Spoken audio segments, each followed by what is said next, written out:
Eu estou aqui com a professora Leucimara, ela é professora de língua portuguesa aqui no colégio e nesse momento eu farei a devolutiva da observação da sala de aula que foi realizada na semana anterior.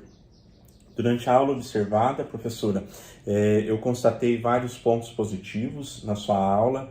Você tem bastante domínio do conteúdo. Gostei quando você explicou sobre o sentido implícito e explícito no texto. Os alunos demonstraram bastante envolvimento durante as explicações, durante as explanações que você fez. Então, assim, continue motivando os alunos para que eles participem, para que eles estejam sempre envolvidos com a sua prática. Ai, que bom, professor, porque na hora a gente fica nervosa, né? Porque, assim, por mais que, né, você já tivesse combinado que ia participar da aula, tudo, mas a gente fica olhando para a expressão dos alunos, né? Eles meio assim que diz pra gente, olha, tua aula está sendo avaliada, você está sendo observada, né? Mas que bom, então, que pelo menos algumas partes positivas você percebeu na minha prática. Mas sempre, assim, fique tranquila, né? Eu irei mais vezes, porque essa prática nunca é para uma investigação ou então uma perseguição, mas sempre um apoio à sua prática, né? Como forma de melhorar ainda mais o trabalho que você faz na nossa instituição. E aí, dentro dessa observação, eu gostaria de sugerir algumas coisas para você que poderia melhorar ainda mais sua prática.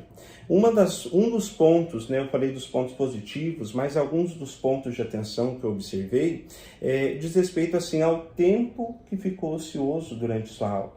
No final da aula, ficou ali uns 10, 15 minutos que os alunos ficaram ociosos, mexendo no celular, conversando coisas que assim não estavam relacionadas ao seu conteúdo.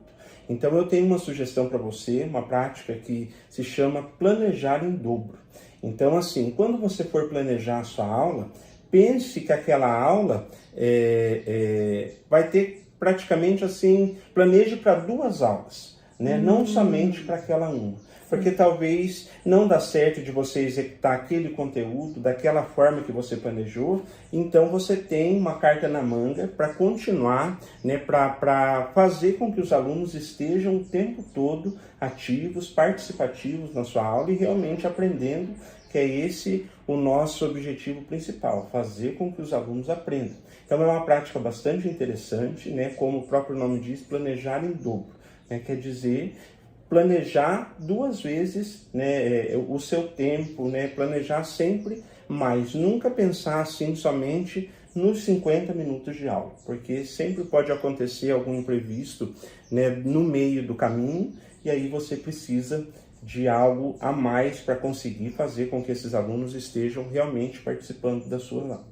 É verdade, professor. Eu assim, até peço desculpa de justamente nesta aula ter ocorrido isso, porque eu sempre me preocupo assim, até mesmo quando eu quero passar um visto no caderno deles, eu me preocupo de deixar uma atividade para que eles vão fazendo, para que eles não precisem sair da carteira, ficar andando na sala de aula, que cada um continue tendo uma atividade. Então eu penso assim, eu planejo a aula pensando no que eu irei fazer, mas no que o aluno irá fazer também, Isso, né? ótimo. Aquele que termina primeiro, o que ele vai fazer em seguida. Mas nessa aula, com essa turma, eu não consegui, naquele dia, naquele momento, fazer como eu gosto de fazer. E sinto que tem que ser dessa forma, né? Senão a turma começa a se dispersar e aí essa ociosidade, ela vai influenciar na qualidade da aprendizagem deles também, Exatamente. né? Mas, assim, foi muito boa a sua sugestão e eu vou, assim, procurar planejar todas as minhas aulas com esse olhar agora mais criterioso, né? Enquanto eu, professor, faço esta ação, o que o meu aluno faz? O que eu espero que ele faça enquanto eu estou fazendo esse trabalho, né? Isso. E essa prática evita, assim, desentendimentos, evita conflitos na sala de aula, né? Porque Sem o tempo dúvida. todo o aluno vai estar ocupado com alguma coisa. Então, assim, essa é uma sugestão, né? Espero que seja útil. Com e, certeza. assim, é aquilo que eu disse a princípio, né? São sugestões para melhoria da prática e não como forma de criticar o seu trabalho.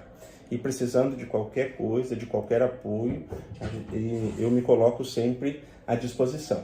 Eu que agradeço, diretor, e a minha sala sempre está à sua disposição. Quando quiser e precisar entrar lá, seja sempre bem-vindo, viu? Obrigado. Mesmo que eu fique um pouco nervosa, mas faz parte. Obrigado.